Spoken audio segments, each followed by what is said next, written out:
마을 야담에 오신 걸 환영합니다. 들려주신 관심과 사랑에 감사드립니다. 구독과 좋아요 눌러주시고 마음을 나누어 주신다면 더 많은 따뜻한 이야기를 전해드리겠습니다. 깊은 산골 마을, 안개가 자욱이 깔린 이른 아침이었습니다. 계곡물 흐르는 소리와 새벽닭 우는 소리만이 고요를 깨우던 그곳의 한 사내가 약초 광주리를 메고 산길을 내려오고 있었지요. 사내의 이름은 이연서. 30을 훌쩍 넘긴 나이였지만 얼굴에는 세파의 흔적이 깊이 새겨져 있었습니다. 그는 말없이 마을 사람들을 도우며 살아가는 인물로 알려져 있었습니다. 어느 날 아침 마을 아이 하나가 나무에서 떨어져 팔을 다쳤습니다. 아이 어미가 울부짖으며 이리저리 헤매고 있을 때 이연서가 조용히 다가왔지요. 그는 아무 말 없이 광주리에서 들풀을 꺼내 정성스레 찧어 아이의 상처에 붙여주었습니다. 며칠 뒤 아이의 팔은 신기하게도 말끔히 나았고 아이 어미는 현서를 찾아와 거듭 고마움을 전했습니다. 은인이십니다. 정말 은인이십니다. 아닙니다. 다만 산중에서 익힌 것을 쓴 것뿐입니다. 이연서는 그저 담담히 웃으며 물러날 뿐이었습니다. 또 어느 날은 기침으로 고생하는 노인이 있었습니다. 현서는 직접 말린 더덕가루를 종이에 싸서 건네며 조용히 말했지요. 데워서 드시지요. 기운이 나실 겁니다. 노인은 고개를 조아리며 감사를 표했고 며칠 뒤 그 기침은 씻은 듯이 멎었습니다. 이처럼 이연서는 아픈 이를 보면 그냥 지나치지 못하는 성품이었지요. 하지만 그는 결코 자신을 내세우지 않았습니다. 다만 필요한 이에게 조용히 손을 내밀 뿐이었습니다. 장터 주모 박춘매는 종종 이렇게 말하곤 했습니다. 현서 총각 손끝은 참 믿음이 가지. 저희가 만진 약초는 신통한 구석이 있다니까. 마을 촌장 서만복도 이연서의 인품을 잘 알고 있었습니다. 다만 그의 과거에 관해서만은 함구했지요. 현서가 이 산골 마을에 처음 나타난 것은 3년 전 늦가을이었습니다. 비바람 몰아치던 밤 초췌한 몸으로 마을 어귀에 쓰러져 있던 그를 촌장이 발견했지요. 촌장은 현서를 자신의 집으로 데려가 정성껏 간호했고 깨어난 현서는 다만 고맙다는 인사만 했을 뿐 자신의 내력에 대해서는 일체 말이 없었습니다. 그런 평온한 분위기 속에 변화의 기운이 찾아왔습니다. 어느 날 오후 장터에 낯선 행렬이 들어섰지요. 여러 짐꾼을 거느린 한 양반이었습니다. 그의 이름은 윤태항. 몰락한 양반 가문 출신으로 이곳저곳을 떠돌며 근근히 먹고 사는 처지였습니다. 하지만 그는 여전히 양반의 체면을 내세우며 사람들을 업신여기는 버릇이 있었지요. 윤태항이 마을에 들어선 첫날부터 분위기가 달라지기 시작했습니다. 그는 장터를 거닐며 이것저것 훑어보다가 약초를 파는 이연서의 자리 앞에 멈춰 섰습니다. 현서는 정갈하게 정리한 약초들을 펼쳐놓고 조용히 앉아 있었지요. 이게 모두 무슨 풀들이냐? 윤태항이 거드름을 피우며 물었습니다. 현서는 공손히 일어나 대답했습니다. 산에서 캔 약초들이옵니다. 백출, 당귀, 천궁, 흥, 약초꾼 주제의 약재 이름은 제법 아는구나. 윤태항의 말투에는 비아냥이 가득했습니다. 하지만 현서는 아무 내색 없이 고개를 숙였지요. 마을 사람들은 윤태항의 무례한 태도에 눈살을 찌푸렸지만 감히 말을 꺼내지는 못했습니다. 그때 멀리서 누군가 다가오고 있었습니다. 정유란, 마을 한의원 주인의 딸이었지요. 그녀는 일찍이 부친에게서 양리를 배워 제법 의술에 밝은 처자였습니다. 유라는 윤태항이 이연서를 업신여기는 모습을 보고 조용히 눈을 찌푸렸습니다. 무언가 마음에 들지 않는 광경이었지요. 윤태항은 잠시 머뭇거리다가 현서의 약초 몇 뿌리를 집어들었습니다. 그리고는 턱으로 가격을 물었습니다. 현서가 조용히 값을 말하자 윤태양은 코웃음을 쳤습니다. 이런 흔한 풀에 그 값을 받겠다는 게냐? 산의 지천으로 널린 것을. 마을 사람들 사이에서 작은 웅성거림이 일었습니다. 저 양반 입성하자마자 시끄럽다는 분위기가 서서히 퍼져나갔지요. 이연서는 여전히 예를 갖춰 대답했습니다. 그러나 이는 깊은 산중에서만 자라는 것으로. 시끄럽다. 약초꾼 주제에 말이 많구나. 윤태양은 약초를 내던지고는 코방귀를 뀌며 자리를 떠났습니다. 남겨진 현서는 조용히 떨어진 약초를 주워 담았지요. 그의 얼굴에는 아무런 감정도 드러나지 않았습니다. 다만 깊은 곳에서부터 무언가 묵직한 그림자가 스쳐 지나가는 듯 했지요. 정유라는 그 모습을 지켜보며 문득 궁금증이 일었습니다. 저토록 무례한 대접을 받으면서도 이현서는 왜 아무런 반응도 보이지 않는 것일까요? 저 사람에게는 무슨 사연이 있는 것이 아닐까요? 유라는 현서를 향해 조심스럽게 다가갔습니다. 해는 서산으로 기울고 장터는 서서히 파장의 기운이 감돌고 있었습니다. 이현서는 묵묵히 약초를 정리하며 또 하루를 마무리하고 있었지요. 그의 평온한 일상 속에 알 수 없는 먹구름이 조금씩 드리워지고 있었습니다. 며칠이 흘렀습니다. 장터는 여느 때처럼 사람들의 왁자지껄한 소리로 가득했지요. 이연서는 오늘도 변함없이 자리를 펴고 앉아 약초를 팔고 있었습니다. 그런데 갑자기 저편에서 아이 우는 소리가 요란하게 들려왔습니다. 사람들이 하나둘 그쪽으로 몰려들기 시작했습니다. 현서도 조용히 자리에서 일어나 소리나는 곳으로 향했지요. 장터 한편에 대여섯 살쯤 되어 보이는 사내아이가 배를 움켜쥐고 바닥을 굴러다니며 울고 있었습니다. 아이 어미는 어찌할 바를 모르고 쩔쩔매고 있었지요. 애야, 애야, 어디가 아프냐? 어미한테 말을 해야지. 이연서는 아이 곁에 무릎을 꿇고 앉았습니다. 그리고는 조심스럽게 아이의 손목을 잡아 맥을 짚어보았지요. 잠시 후 현서는 고개를 끄덕이며 광주리에서 말린 삽주 뿌리를 꺼냈습니다. 배앓이입니다. 이 삽주를 물에 달여 식혀서 먹이시면 금방 나으실 겁니다. 정말입니까? 고맙습니다. 고맙습니다. 아이 어미는 눈물을 글썽이며 거듭 고마움을 전했습니다. 현서는 삽주를 다리는 법을 자세히 일러준 뒤 조용히 자리로 돌아가려 했지요. 그런데 바로 그때였습니다. 허허, 가소롭구나. 날카로운 목소리가 사람들 틈을 갈랐습니다. 윤태양이었습니다. 그는 비죽이 웃으며 이연서를 향해 손가락질을 했지요.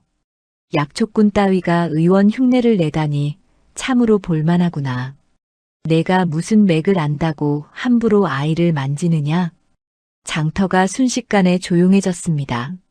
사람들의 시선이 일제히 윤태양과 이현서에게 쏠렸지요.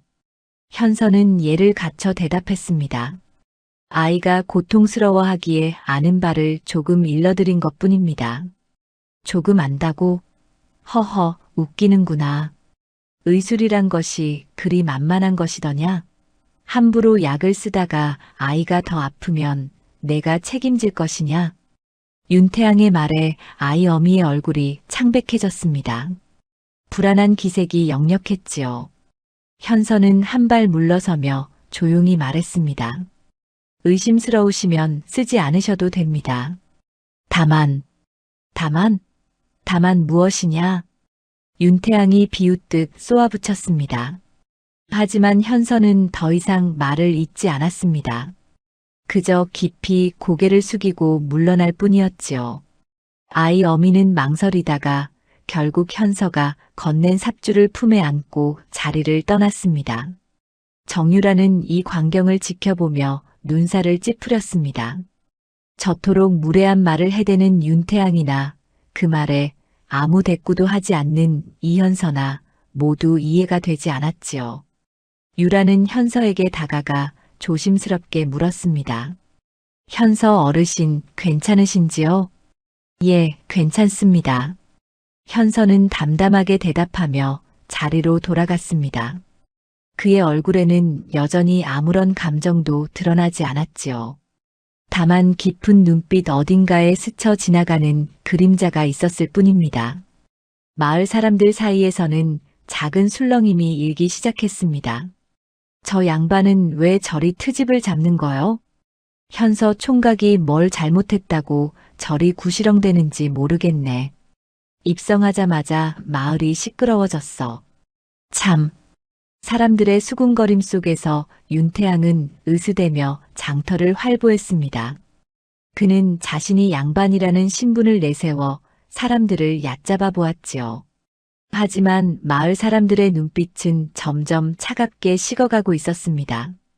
해가 중천에 떴을 무렵 또 다른 소동이 일었습니다. 장터 모퉁이에서 한 노인이 갑자기 비틀거리더니 그대로 쓰러진 것이었습니다. 주변 사람들이 황급히 달려들었지만 누구도 어찌할 바를 모르고 우왕좌왕할 뿐이었지요.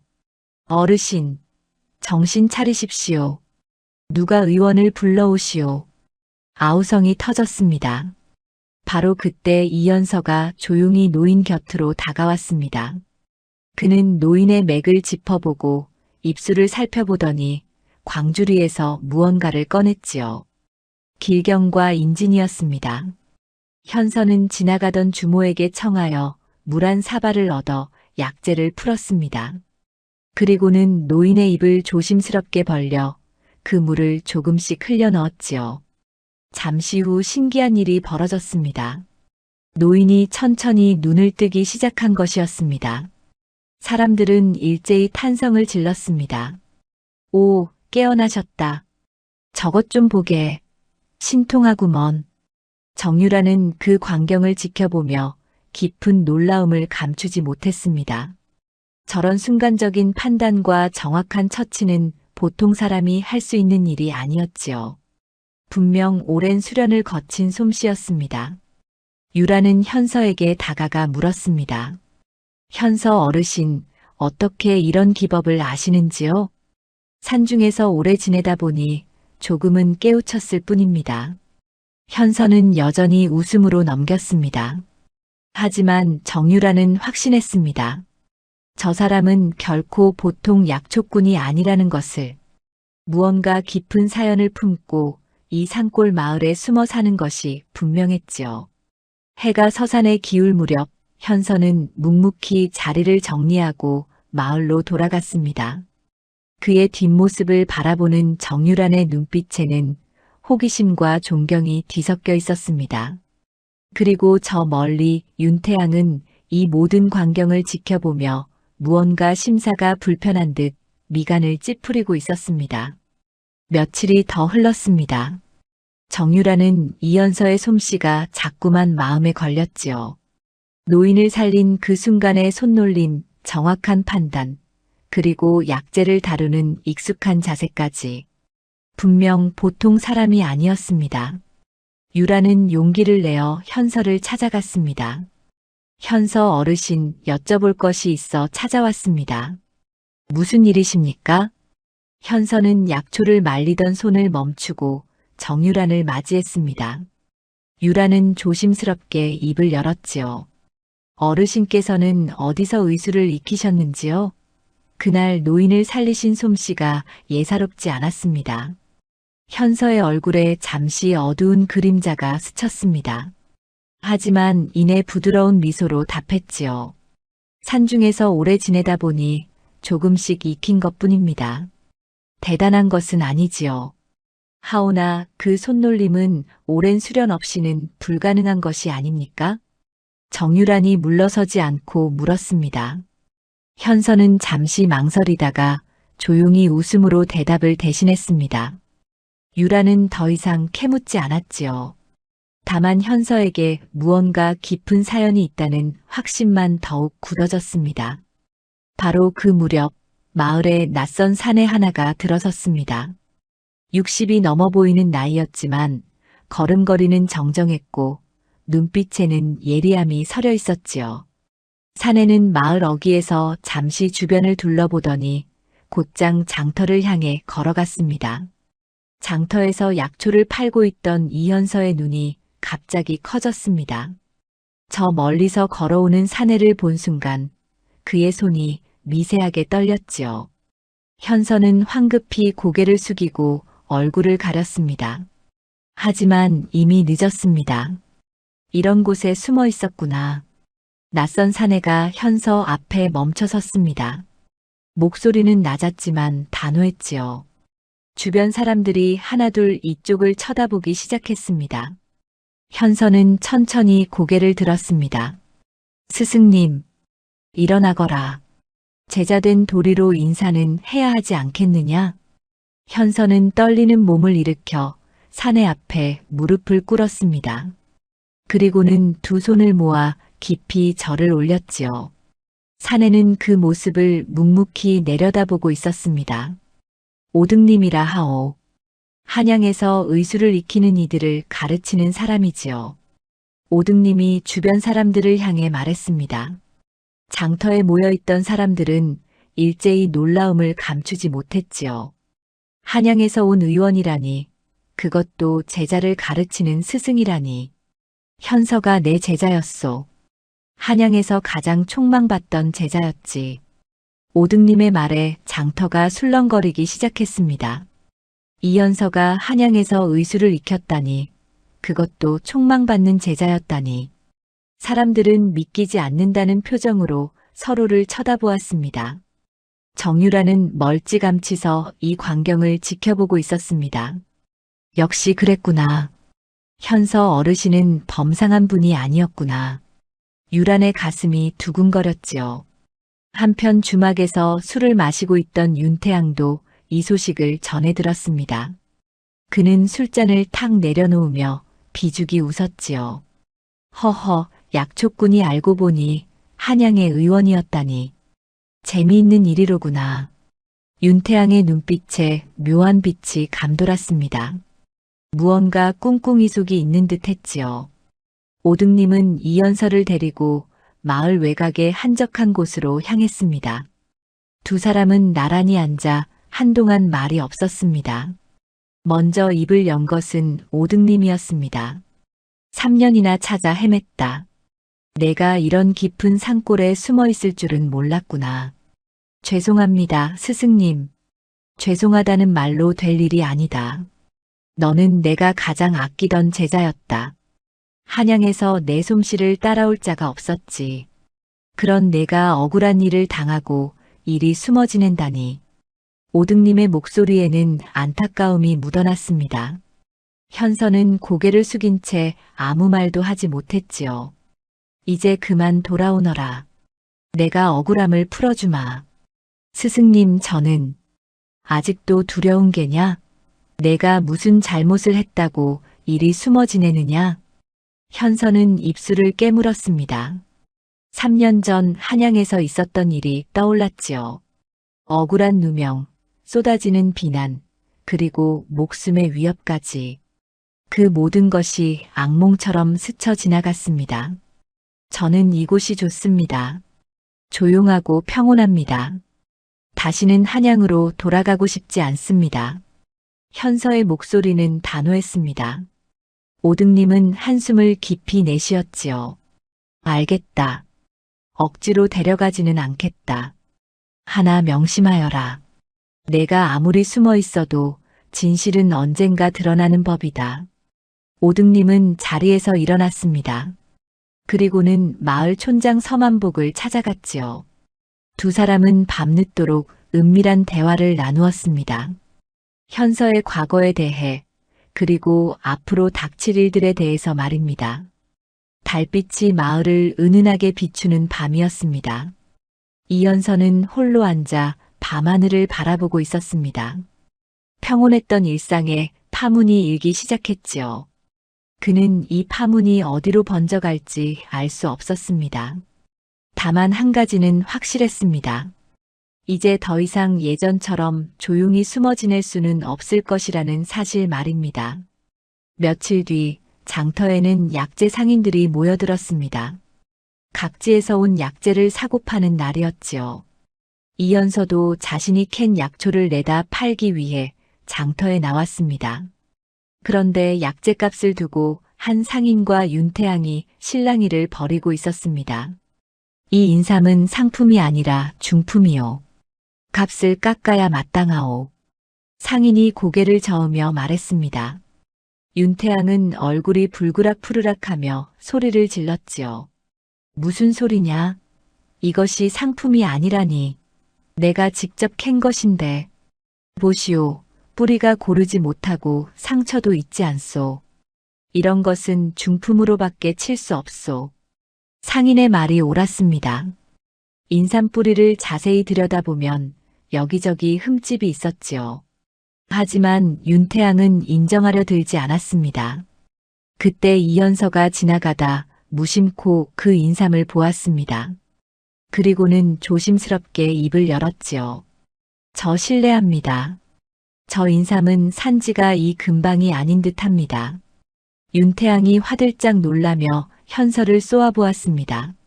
뭐라고? 내가 어찌 그것을 아느냐? 뿌리의 결과 색을 보니 북쪽 산의 것 같습니다. 이 근처에서 캔 것이라면 결이 이보다 곱습니다. 현서의 말에 상인이 고개를 끄덕였습니다.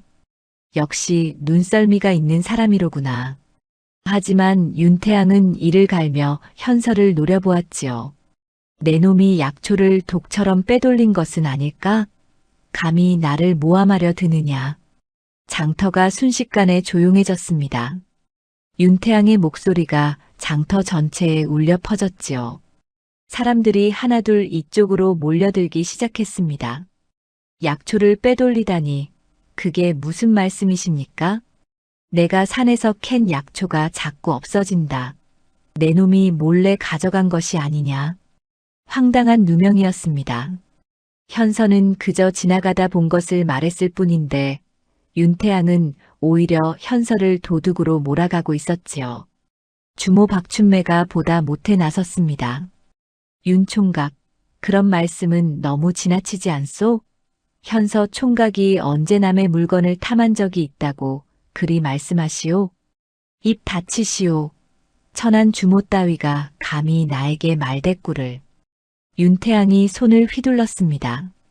박춘매는 황급히 몸을 피했지요. 주변 사람들의 얼굴이 굳어졌습니다. 아무리 양반이라지만 저렇게까지 할 수 있단 말인가. 이연서는 깊이 고개를 숙였습니다. 제가 잘못 보았습니다. 죄송합니다. 잘못 보았다고? 허허, 이놈이 지금 나를 속이려 드는구나. 윤태양은 멈추지 않았습니다. 그는 현서의 멱살을 잡으려 했지요. 하지만 바로 그 순간 누군가 윤태양의 팔을 붙잡았습니다. 오등님이었습니다. 무례하구나. 오등님의 목소리는 낮고 차갑했습니다. 윤태양은 오등님의 눈빛에 주춤했지요. 예사 사람이 아니라는 것을 본능적으로 느낀 것입니다. 당신은 누구요? 한양에서 온 의원이요. 내 제자를 함부로 대하지 마시오. 오등님이 현서를 가리키며 말했습니다. 윤태양의 얼굴이 일그러졌지요. 하지만 한양에서 온 의원이라는 말에 함부로 대들 수는 없었습니다. 제자든 뭐든 산골 약초꾼 주제에 건방지기는. 윤태양은 투덜거리며 자리를 떠났습니다. 하지만 그의 눈빛에는 악의가 서려 있었지요. 이연서는 오등님에게 고개를 숙였습니다. 스승님 괜찮으십니까? 내가 괜찮은지를 물을 게 아니라 내가 괜찮은지를 걱정해야 하지 않겠느냐? 오등님이 한숨을 쉬었습니다. 현서는 아무 말도 하지 못했지요. 장터 사람들은 수군거리기 시작했습니다. 저 총각은 참 심하네. 현서 총각한테 저럴 일인가. 저러니까 더 이상 양반이 아닌 거지 할 수 있나. 체면도 없지. 현서 같은 총각이 어디 있다고 저리 구시렁대는지 모르겠어. 사람들의 여론이 점점 윤태양에게서 등을 돌리고 있었습니다. 윤태양의 오만함과 무례함은 날이 갈수록 심해졌고 마을 사람들의 반감도 커져만 갔지요. 정유라는 멀찍이 서 이 광경을 지켜보며 마음이 무거웠습니다. 왜 이연서는 저토록 참고만 있을까요? 분명 힘도 있고 실력도 있는 분인데 왜 저리 억울한 일을 당하면서도 가만히 있을까요? 유라는 현서에게 무언가 말할 수 없는 깊은 상처가 있을 것이라 짐작했습니다. 해가 저물었습니다. 이연서는 무거운 발걸음으로 집으로 돌아갔습니다. 그의 등 뒤로 석양이 길게 그림자를 드리웠지요. 오등님은 그 뒷모습을 안타깝게 바라보았습니다. 언제까지 저렇게 움츠러들어 살 것인가. 제자의 고통이 스승의 가슴을 저몄습니다. 밤이 깊어갔습니다. 윤태양은 주막에서 홀로 술을 마시며 무언가 음흉한 생각을 하고 있었습니다. 그의 얼굴에는 탐욕과 분노가 뒤섞여 있었지요. 이연서에 대한 복수심이 부글부글 끓어오르고 있었습니다. 그날 밤 정유라는 궁금증을 참지 못하고 다시 이연서를 찾아갔습니다. 현서의 집은 마을 끝자락 소나무 숲 아래에 있었지요. 작고 단출한 초가였습니다. 유란이 조심스럽게 문 앞에 섰을 때 안에서 낮은 목소리가 들려왔습니다. 들어오십시오. 문을 열고 들어서니 이연서와 오등님이 마주 앉아 있었습니다. 두 사람의 표정은 심각했지요. 유라는 머뭇거렸습니다. 죄송합니다. 혹시 방해가 되었다면? 아니요. 마침 나도 할 말이 있었습니다. 오등님이 유란을 맞이했습니다. 그는 유란의 눈빛을 보고 알았지요. 이 처자는 진심으로 현서를 걱정하고 있다는 것을 말입니다. 앉으시지요. 세 사람은 방 안에 둘러앉았습니다. 침묵이 흘렀지요. 먼저 입을 연 것은 정유란이었습니다. 현서 어르신, 여쭤보고 싶은 것이 있습니다. 어르신께서는 왜 그리 참고만 계십니까? 현서는 아무 대답도 하지 않았습니다. 다만 고개를 숙인 채 손을 꼭 쥐고 있을 뿐이었지요. 오등님이 대신 입을 열었습니다. 이 아이에게는 사연이 있소. 3년 전 한양에서 일어난 일이지요. 오등님은 천천히 이야기를 풀어놓았습니다. 이연서는 한양에서 의술을 배우던 촉망받는 제자였습니다. 그의 손끝에서는 신기에 가까운 치료가 이루어졌지요. 많은 환자들이 현서를 찾았고 그의 명성은 날로 높아져 갔습니다. 그런데 어느 날 한 권세가의 부인이 병을 앓았습니다. 여러 의원이 손을 썼지만 차도가 없었지요. 그때 현서가 불려갔습니다. 현서는 정성을 다해 부인을 치료했고 부인의 병세는 호전되는 듯 보였습니다. 하지만 보름이 지나 부인이 갑자기 세상을 떠났습니다. 권세가는 분노했지요. 그리고 현서를 역적으로 몰아갔습니다. 부인을 독살하려 했다는 터무니없는 죄목이었습니다. 억울한 일이었소. 이 아이는 최선을 다했을 뿐이었지요. 오등님의 목소리에는 분노와 안타까움이 섞여 있었습니다. 하오나 권세가의 힘은 막강했습니다. 아무도 이 아이를 변호하려 들지 않았지요. 오히려 모두가 등을 돌렸습니다. 현서는 목숨의 위협을 느꼈습니다. 그날 밤 그는 한양을 빠져나왔지요. 그리고 이 깊은 산골까지 흘러들어온 것이었습니다. 그래서 현서는 사람들 앞에 나서는 것을 두려워합니다. 다시 누명을 쓸까, 다시 쫓겨날까 두려운 것이지요. 오등님의 설명에 정유라는 눈시울이 붉어졌습니다. 그토록 억울한 일을 당하고도 현서는 여전히 사람들을 도우며 살고 있었던 것입니다. 하지만 언제까지 이렇게 숨어 지낼 수는 없지 않겠습니까? 유란이 떨리는 목소리로 말했습니다. 그렇죠. 나도 그것이 걱정이요. 오등님이 고개를 끄덕였습니다. 바로 그때였습니다. 밖에서 인기척이 들렸지요. 세 사람은 동시에 입을 다물었습니다. 문 밖에는 누군가 숨어서 이 대화를 엿듣고 있었습니다. 윤태양이 보낸 사람이었지요. 그는 들은 이야기를 고스란히 기억하며 조용히 자리를 떴습니다. 다음 날 아침 윤태양은 그 사람으로부터 보고를 받았습니다.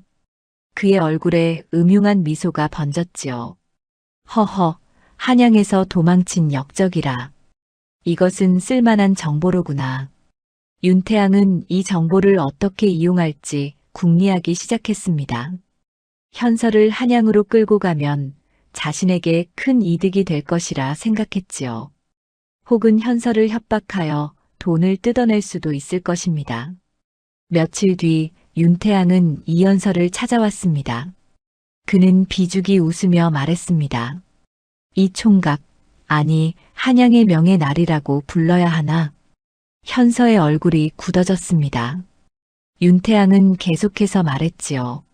내가 듣자 하니 한양에서 큰일을 저지르고 도망쳤다지. 허허, 겉으로는 점잖은 척하더니 속은 썩었구먼. 무슨 말씀이십니까? 모른 척하지 마라. 나는 다 알고 있다. 내가 권세가의 부인을 죽인 역적이라는 것을 말이야. 현서는 입술을 깨물었습니다. 윤태양은 한 걸음 다가서며 낮은 목소리로 속삭였습니다.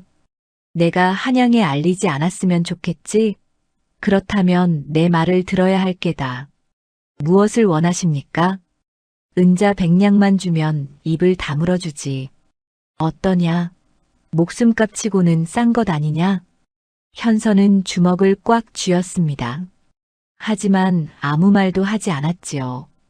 윤태양은 코웃음을 치며 돌아섰습니다. 사흘 안에 답을 듣겠다. 잘 생각해보거라. 윤태양이 떠난 뒤 현서는 그 자리에 주저앉았습니다.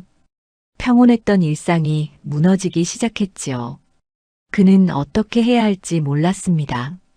도망칠 것인가 아니면 맞서 싸울 것인가. 달빛이 방 안을 비추었습니다. 현서는 홀로 앉아 깊은 고뇌에 빠졌습니다. 그의 그림자가 벽에 길게 드리워져 있었지요. 마치 그의 지난 과거가 그를 따라잡은 것처럼 말입니다. 그날 밤 촌장 서만복의 집에서는 은밀한 모임이 열렸습니다. 오등님과 서만복 그리고 주모 박춘매가 모여 앉아 있었지요. 촛불이 흔들리며 세 사람의 얼굴을 어둡게 비쳤습니다. 윤태양 그자가 현서를 협박하고 있다 하던데 사실이요? 서만복이 낮은 목소리로 물었습니다. 오등님이 고개를 끄덕였지요. 그렇습니다. 현서의 과거를 알아낸 모양입니다. 이를 어찌하면 좋겠습니까? 박춘매가 걱정스러운 얼굴로 물었습니다. 오등님은 잠시 생각에 잠겼다가 입을 열었습니다. 때가 온 것 같습니다. 이제는 현서의 억울함을 풀어줘야 할 때입니다. 하오나 한양의 권세가를 어찌 당하겠습니까? 당하지 못할 것도 없습니다. 내게 증거가 있습니다. 오등님은 품속에서 낡은 서찰 하나를 꺼냈습니다. 서만복과 박춘매가 눈을 크게 떴지요. 이것은 3년 전 그 권세가의 부인이 알았던 병의 기록입니다. 내가 몰래 빼돌린 것이지요. 오등님의 설명이 이어졌습니다. 그 부인은 이미 손쓸 수 없는 고질병을 앓고 있었습니다. 여러 의원이 포기했던 병이었지요. 현서는 마지막으로 불려간 것이었고 기적적으로 보름을 더 연명시켰던 것입니다. 하지만 권세가는 아무도 죽음을 받아들이지 못했습니다. 그래서 현서에게 죄를 뒤집어 씌운 것이지요. 그렇다면 이 기록만 있으면 현서의 결백을 증명할 수 있단 말씀이십니까? 그렇습니다. 하지만 아직은 때가 아닙니다. 윤태양부터 처리해야 합니다. 세 사람은 고개를 맞대고 의논했습니다. 윤태양의 악행을 밝혀내고 동시에 현서를 보호할 방법을 찾아야 했지요. 한편 윤태양은 주막에서 술을 마시며 계획을 세우고 있었습니다. 현서에게서 돈을 뜯어낸 뒤 한양으로 올라가 더 큰 이득을 취할 생각이었지요. 그는 자신의 계획이 완벽하다고 여겼습니다. 허허, 이제 곧 큰 돈을 손에 쥐겠구나. 윤태양이 혼자 중얼거렸습니다. 하지만 그는 몰랐습니다. 자신의 모든 행동이 감시받고 있다는 것을 말입니다. 다음 날 아침 장터에는 평소와 다른 분위기가 감돌았습니다. 사람들이 웅성거리며 무언가를 이야기하고 있었지요. 윤태양이 다가가자 사람들은 입을 다물었습니다. 무슨 일이냐? 왜 그리 쳐다보는 게냐? 윤태양이 버럭 소리를 질렀습니다. 하지만 아무도 대답하지 않았지요. 그때 박춘매가 나섰습니다. 윤 총각, 당신이 마을 사람들에게서 돈을 빌려 쓰고 갚지 않았다던데 사실이요? 뭐라고? 장터에서 물건을 외상으로 가져가고 값을 치르지 않았다는 말도 있더군요. 박춘매의 말에 여기저기서 맞장구가 터져나왔습니다. 맞소. 나한테도 은자 단량을 빌려가고 아직 갚지 않았소. 나는 쌀 한 마를 구워줬는데 감감무소식이요. 사람들의 목소리가 커졌습니다. 윤태양의 얼굴이 불그락푸르락했지요. 이 이놈들이 감히 내가 언제 그랬다고. 증거가 있소. 여기 당신이 찍은 손도장이 있지 않소? 박춘매가 여러 장의 문서를 꺼내 들었습니다. 윤태양이 빌린 돈과 물건의 목록이 빼곡히 적혀 있었지요. 윤태양은 할 말을 잃었습니다. 바로 그때 촌장 서만복이 나타났습니다. 그는 엄숙한 표정으로 말했습니다. 윤태양 마을의 규율에 따라 이 일을 밝혀야겠소. 무슨 소리요? 내가 양반인데 이런 수모를. 양반은 무슨 얼어 죽을. 빌린 것은 갚아야 하는 법이요. 서만복의 말에 사람들이 일제히 고개를 끄덕였습니다. 윤태양은 궁지에 몰렸지요. 좋다. 갚아주마. 하지만 지금 당장은 돈이 없으니 시간을 달라. 그럼 언제 갚을 수 있소? 보름만 기다려달라. 그때까지 반드시 갚겠다. 윤태양은 이를 갈며 말했습니다. 사실 그에게는 갚을 방법이 없었습니다. 다만 현서에게서 돈을 뜯어낼 생각이었지요. 윤태양은 황급히 이현서를 찾아갔습니다. 현서는 약초를 손질하고 있었습니다. 당장 은자 100냥을 내놔라. 아직 사흘이 지나지 않았습니다. 시끄럽다. 지금 당장 필요하단 말이다. 윤태양이 현서의 멱살을 잡으려는 순간 오등님이 나타났습니다. 그만두시오. 또 당신이냐? 방해하지 마라. 방해가 아니오. 경고하는 것이오. 더 이상 내 제자를 괴롭히면 가만두지 않겠소. 오등님의 눈빛이 차갑게 빛났습니다. 윤태양은 주춤했지만 물러서지 않았지요. 좋다. 보아하니 너희가 한패로구나. 그렇다면 나도 생각이 있다. 한양에 알려서 너희 모두를 역적으로 만들어주마. 윤태양은 고함을 지르며 자리를 떠났습니다. 그의 눈에는 광기가 서려 있었지요. 이제 그는 물불을 가리지 않을 작정이었습니다. 오등님과 현서는 묵묵히 그 뒷모습을 바라보았습니다. 폭풍전야의 고요함이 흘렀지요. 이제 곧 큰일이 벌어질 것이 분명했습니다. 스승님, 제가 이 마을을 떠나는 것이 낫지 않겠습니까? 아니다. 이제 더 이상 도망치지 마라. 내 결백을 증명할 때가 왔다. 오등님이 현서의 어깨에 손을 얹었습니다. 현서는 떨리는 눈으로 스승을 바라보았지요. 드디어 3년간의 도피가 끝나는 순간이 다가오고 있었습니다.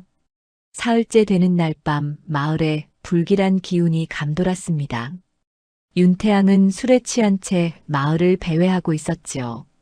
그의 손에는 칼이 들려 있었습니다. 이현서, 나와라.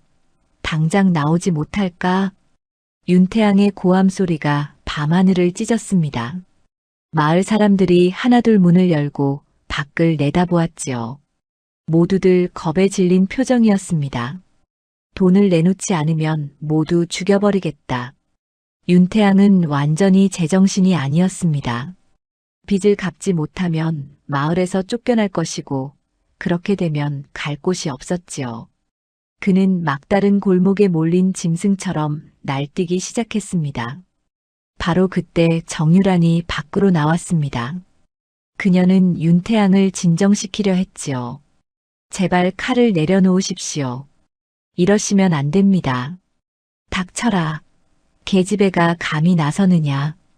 윤태양이 칼을 휘둘렀습니다. 유란이 비명을 지르며 뒤로 물러섰지요. 바로 그 순간 이연서가 나타나 유란을 가로막았습니다. 그만하십시오. 현서의 목소리는 조용했지만 단호했습니다. 윤태양은 비웃으며 현서를 노려보았지요. 드디어 나왔구나. 어서 돈을 내놔라. 돈은 드릴 수 없습니다. 뭐라고? 윤태양의 얼굴이 일그러졌습니다. 현서는 한 걸음 앞으로 나섰습니다. 저는 아무 잘못도 하지 않았습니다. 더 이상 협박에 굴하지 않겠습니다. 이놈이 미쳤구나. 좋다. 그렇다면 내가 한양의 고에 바쳐서 내 놈을 역적으로 만들어주겠다. 바로 그때였습니다. 어둠 속에서 박춘매가 나타났습니다. 그녀의 손에는 문서 뭉치가 들려 있었지요. 윤태항, 역적은 내가 될 것이다. 박춘매가 소리쳤습니다. 윤태항이 황급히 돌아보았습니다. 무슨 소리냐? 내가 마을 공금을 횡령한 증거가 여기 다 있다. 촌장님 몰래 장부를 조작하고 돈을 빼돌렸지. 박춘매의 말에 주변에 모인 사람들이 일제히 술렁거렸습니다. 촌장 서만복이 앞으로 나섰지요. 윤태항, 이것이 사실이냐? 서만복의 목소리는 차갑게 가라앉아 있었습니다. 윤태항은 당황한 기색을 감추지 못했지요. 아니다. 거짓말이다. 거짓말이라고? 그렇다면 이 장부를 어떻게 설명하겠느냐? 박춘매가 장부를 펼쳐 보였습니다. 거기에는 윤태양이 공금을 빼돌린 내역이 빼곡히 적혀 있었지요. 마을 사람들의 얼굴이 분노로 일그러졌습니다. 이놈이 우리 돈을 훔쳐갔단 말인가? 당장 관가에 넘겨야 한다. 사람들의 외침이 터져 나왔습니다. 윤태양은 사방이 막힌 것을 깨달았지요. 그는 칼을 휘두르며 소리쳤습니다. 비켜라. 모두 비키지 못할까? 윤태양은 도망치기 시작했습니다. 사람들이 그를 쫓았지요. 마을 뒤편 절벽으로 몰린 윤태양은 더 이상 갈 곳이 없었습니다. 가까이 오지 마라. 윤태양이 칼을 휘두르며 소리쳤습니다. 그때 오등님이 나타났습니다. 그의 뒤에는 이연서가 서 있었지요. 윤태양, 이제 그만 칼을 내려놓으시오. 닥쳐라. 너희들 때문에 내가 이 꼴이 됐다. 당신 스스로 자초한 일이오. 탐욕과 거짓으로 사람들을 속인 대가를 치르는 것뿐이오. 오등님의 말에 윤태양은 이를 갈았습니다. 그는 이연서를 가리키며 소리쳤지요. 저놈이 역적이다. 한양에서 도망친 역적이란 말이다. 사람들이 웅성거리기 시작했습니다. 오등님이 한 걸음 앞으로 나섰습니다. 역적은 아니오. 이 사람은 억울한 누명을 쓰고 도망친 것이오. 거짓말이다. 증거가 있느냐? 있어. 오등님은 품속에서 서찰을 꺼냈습니다. 그리고 또박또박 설명하기 시작했지요. 이 사람은 내가 한양에서 가장 아끼던 제자여. 3년 전 권세가의 부인을 치료하다 억울한 누명을 썼소. 하지만 이 기록이 증명하고 있소.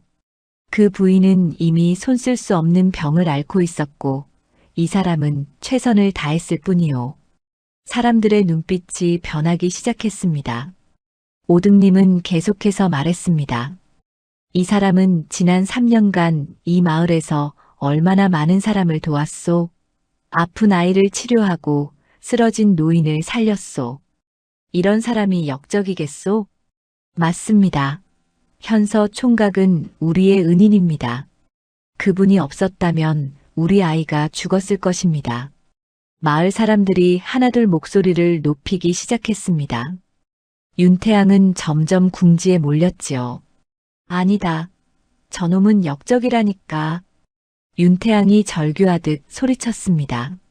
하지만 아무도 그의 말을 믿지 않았습니다. 그는 뒤로 물러서다가 그만 발을 헛디뎠지요. 절벽 끝이었습니다. 흑. 윤태양의 몸이 위태롭게 흔들렸습니다. 이연서가 황급히 손을 내밀었습니다. 손을 잡으십시오. 하지만 윤태양은 그 손을 뿌리쳤습니다. 천한 놈의 손을 잡을 수 없다. 그 순간 윤태양의 발이 완전히 미끄러졌습니다. 비명과 함께 그의 몸이 절벽 아래로 떨어졌지요. 사람들은 숨을 죽이고 그 광경을 지켜보았습니다. 고요함이 흘렀습니다. 오등님이 현서의 어깨에 손을 얹었습니다. 이제 끝났다. 현서는 떨리는 눈으로 절벽 아래를 내려다보았습니다. 길고 긴 악몽이 끝난 것입니다. 다음 날 아침 마을 사람들이 모두 모였습니다. 촌장 서만복, 주모 박춘매, 그리고 오등님이 마을 사람들 앞에 섰지요. 이연서는 그 뒤에 조용히 서 있었습니다. 마을 사람 여러분, 서만복이 엄숙한 목소리로 말문을 열었습니다. 어젯밤 일은 참으로 안타까운 일이었습니다. 하나 이것은 모두 윤태양 스스로 자초한 일이었습니다. 박춘매가 앞으로 나서며 증거 문서들을 펼쳐 보였습니다. 윤태양은 마을에 들어온 뒤로 수많은 악행을 저질렀습니다. 마을 사람들에게 돈을 빌리고 갚지 않았으며 공금을 횡령했고 죄 없는 사람을 협박했습니다. 마을 사람들은 고개를 끄덕이며 동의했습니다. 모두가 윤태양의 악행을 익히 알고 있었지요. 오등님이 한 걸음 앞으로 나섰습니다. 그리고 여러분이 알아야 할 진실이 하나 더 있습니다. 사람들의 시선이 일제히 오등님에게 쏠렸습니다. 오등님은 이연서를 바라보며 말했지요. 이연서는 억울한 누명을 쓰고 이곳으로 피신한 것이 사실입니다. 하지만 그는 결코 역적이 아닙니다. 오등님은 서찰을 높이 들어 올렸습니다. 이 기록이 증명합니다. 현서는 최선을 다해 환자를 치료했을 뿐입니다.